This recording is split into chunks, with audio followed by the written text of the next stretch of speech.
Hello YouTubers, Alaska Prepper here. I'm going to start a series or a playlist where once a week I am going to cook what I'm going to call a Prepper Pantry meal. Every prepper you know always stores rice. Why? Because it's easy to store. You can store it for very, very long term, talking about decades, and it's very easy to cook. And everything you see here is going to make this 2 cups of rice into a meal. And what I mean by that is it's going to give it a different flavor profile than just regular rice. And there's so many things that you can do with rice.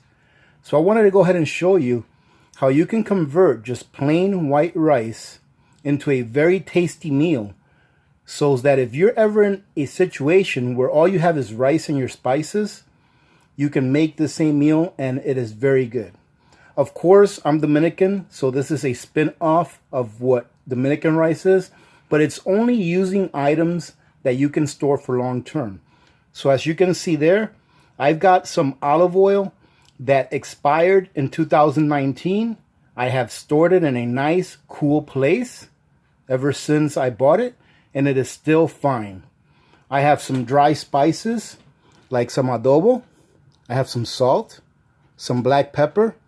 I have a bouillon cube, chicken bouillon, but you can use beef if you'd like.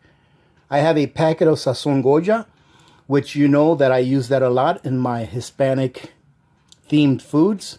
And I have some of the Alton Farms bell peppers that are dehydrated. And this is an outstanding product for those of you that maybe have never tried it. In addition, as you can see, I have 2 cups of rice. So this meal is going to feed 4 people. And I have, ladies and gentlemen, let's see if you've been paying attention to my previous videos. If I'm cooking 2 cups of rice, how many cups of water do I need? Dun dun dun dun dun dun dun dun dun dun dun dun dun dun. 4 cups of water. Very good. Very good. So let's go ahead and put this together. This is a meal that, or I guess you can call this a filler meal, because you can cook this and pretty much add any protein that you like to it, and it would make a full meal. And if you have an arrow garden or a garden outside, you can throw a few veggies on the side to complete your meal. All right, so let's get started.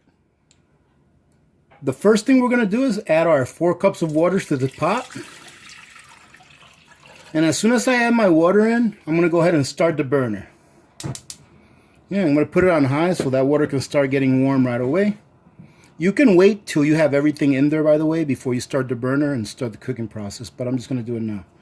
I'm going to go ahead and add 1 tablespoon of the Alton Farms bell pepper flakes. And look at that, ladies and gentlemen. Isn't that pretty? This is really a very good product. I hope that those of you that have this in your pantry, that you try it, because it is an outstanding product. I'm going to throw that in there. We're going to put in 1 teaspoon of salt. You can put in more or less salt if you like. We're going to put in about a ½ a teaspoon of black pepper. Same thing, ladies and gentlemen, with the spices. You can put in as much or as little as you want to your flavor. All right, so I'm saying that that's probably about a ½ teaspoon or so. We're going to go ahead and put in a ½ teaspoon of adobo.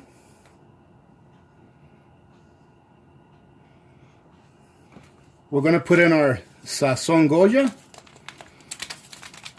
The adobo and the sazon Goya, you can usually find them in your Hispanic section in your grocery stores. If not, they are available on Amazon. I personally think they're a little too pricey on Amazon, but if that's the only place you can get it, I highly recommend it, because they're both outstanding products. Then we're going to go ahead and put in our bouillon cube. And we're going to put in about 2 tablespoons of olive oil. 1, 2. Then we're just going to stir this around until it comes to a boil. The reason that I'm not putting the rice in here first is because I really want that bouillon cube to dissolve before I put that rice in there. Okay, so we'll be back as soon as this has come to a boil and that bouillon cube has been dissolved. Alright, ladies and gentlemen, so my bouillon cubes are pretty much dissolved, and it looks like the peppers have about halfway reconstituted or rehydrated. So we're going to go ahead and put our rice in there. Just be careful that you don't splash, that way you don't get any of this hot liquid on you. Now it's as easy as bringing this back up to a boil, ladies and gentlemen, and then we're pretty much done. Okay, so what we're going to do now is we're going to go ahead and let this come up to a boil, and then we'll take it from there. You can see that it's starting to come up to a boil now. One thing that I did forget to mention to you before is that while it's coming up to a boil, you want to stir it every few seconds, or every 30 seconds to a minute, to make sure that the rice doesn't get stuck to the bottom. Okay, and as you can see, that's coming up to a really good boil now.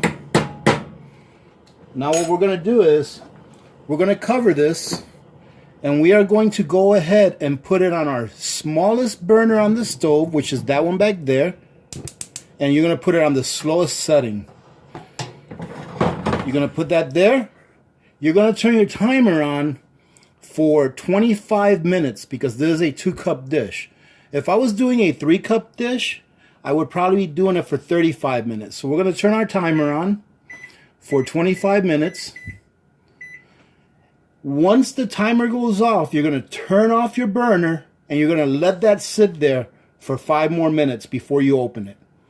For those of you that haven't cooked rice before, make sure that while you have this cooking for the 25 minutes, that you do not take that lid off no matter what. Right? And then we'll be back once it's done to show you how nice it looks. I'll give it a little taste test, let you know how it tastes, so that you can see how easy it is to make a meal for 4 people. It is done, ladies and gentlemen. All right, it's been sitting here for about 5 minutes after my timer went off. So let's go ahead and slide it over here. And let's take a look inside. And as you can see, almost all of the vegetables and everything has floated to the top. So what we got to do is just fluff it out. And it looks nice. It looks like it came out good. Everything got cooked well. Let's go ahead and put some of this in a bowl. And I'm going to break down the nutritional information for you. And you're going to be surprised that you can actually make this into a meal on its own. And then anything that you add to it will be extra. Now, ladies and gentlemen, let me explain to you what you're looking at. You're looking at about 1/5 of what that pot of rice made. Now, when you take into consideration that one pot of rice had 2 cups of rice, of dry rice, before it was cooked, the pot that you just saw me cooked has a total of 1,658 calories. That's including the rice, the oil that I put in there, the 2 tablespoons of olive oil, and the bouillon cube. It's a total of 1,658 calories. If you divide that pot of rice into 4, you're looking at 414 calories per person. In addition to that, you're going to be looking at about 6 grams of protein per person. Sure, the protein doesn't sound like a lot, but it's still some protein. Now, if you would like to go ahead and make this a lot heartier, all you would have to do is add a protein to this, whatever you may want it to be. One of the ways that I really enjoy eating this when I don't feel like eating meats is I will go ahead and fry me up 2 sunny side up eggs and put it over this. And that is a perfect meal. Once you add 2 sunny side up eggs to this and put it over it and eat it together, you're looking at roughly 22 grams of protein along with your rice. And then you're looking at bringing up your calories to almost 600 calories for that meal. Now, as far as I'm concerned, that is a very well-balanced meal if you add a little bit of protein to it. However, just eating this will sustain you. This will sustain you. There are people around the world that live on 1 cup of rice a day, if they're lucky. The thing that I'm trying to push most on this video, if you haven't caught on to it yet, is this: the importance of having different spices. The more different spices you have put away, the more variations of the same meal that you can make. You definitely don't just want to eat white rice all the time. You want to add a little bit of flavor to it. So this is one flavor profile that you can have. Another one would be to make like a Chinese flavor profile. I've done Chinese rice here before. Another one would be like a teriyaki, where you put a little bit of teriyaki on top, and that's a totally different flavor profile than this. So make sure that you're storing away different sauces, that you're storing away a bunch of different spices. They're not that expensive. You saw the spices that I used to make this, and it wasn't really a lot. Sure, there was 2 or 3 different kinds of spices in there, but it wasn't that many or that much as far as weight or volume goes. All right? So it's important to make sure that you store away your spices. If not, food fatigue can be terrible. For those of you that are new here, I think it was about a year and a half ago, I tried to go a week. Oh no, I was trying to go a month, not a week. I was trying to go a month just eating the basics: pasta sauce, rice, beans. I think I had some peas, split peas, and things like that. After a week, I was done because food fatigue set in, and I really didn't even want to eat it anymore. So that taught me that you really have to have a lot of spices put away so that you can give different flavor profiles to your food. Now, I think it looks pretty good, but how does it taste? Let's give it a taste. I mean, the rice came out perfect. It's perfectly cooked. And it actually looks really good. Take a look at that. And let's give it a taste. Now, ladies and gentlemen, that really tastes good. I really hope that you try this recipe because you saw how simple it is. And when I tell you that it tastes really good just by itself, without adding any protein to it, it really does. It tastes really good. Another thing I like to cover is that it's very important, ladies and gentlemen. I see this in the comments a lot, where someone says, I'm so glad that you reviewed that product because I've had that for a couple of years and I haven't tried it yet. Ladies and gentlemen, if you're going to purchase foods for your long-term pantry, make sure that you try them. What if you have to eat that food in some kind of a crisis because you can't get food anywhere else and you don't like it? I know that I like this. I have enough of the ingredients to make this put away, to make this dozens and dozens, probably hundreds of times. And I'm talking about the oil, the spices that I put in there, the rice. I have plenty of ingredients put away to make this same dish probably hundreds of times. And I'm confidently saying that, seriously, hundreds of times. But I'm not going to want to eat the same dish hundreds of times. I'm going to want to go ahead and switch it up. That's why you have to be versatile in the foods that you put away.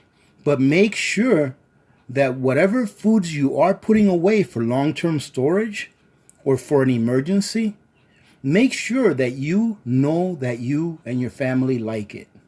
Okay, that is the most important thing. Do not store something away that you've never had without first trying it. Make sure you try it first before you decide to put it in your long-term food storage. Make sure that your family likes it. Make sure that your kids like it. Right? You don't want to spend all that money on food to put on your shelves and not even know if you're going to like it or not. All right, so enough preaching, ladies and gentlemen. So let me know in the comments, ladies and gentlemen, if you would like me to do that. If you would like me to do one dish a week just from my pantry.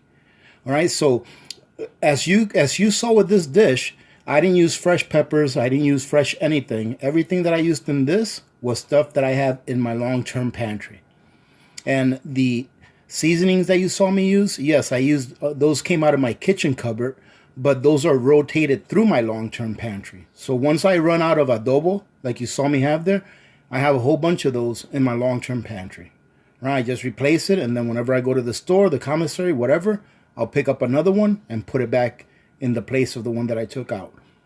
Now, there's a lot of things that you can do to this, just to this, to give it more texture and variety. For example, you can add some vegetables to this. Right? You can add peas or corn or even green beans. So there's a lot of things that you can do with this, all right? So just use your imagination as to what you can do with the preps that you have. But I wanted to start off with this one because almost every prepper that I know of has rice put away and likes rice. Okay? And so this is the simplest dish that I can make that takes spices that actually taste really good, with the exception of just making white rice. Because believe it or not, I love just white rice by itself. My kids love the way I make white rice just by itself. But this is better.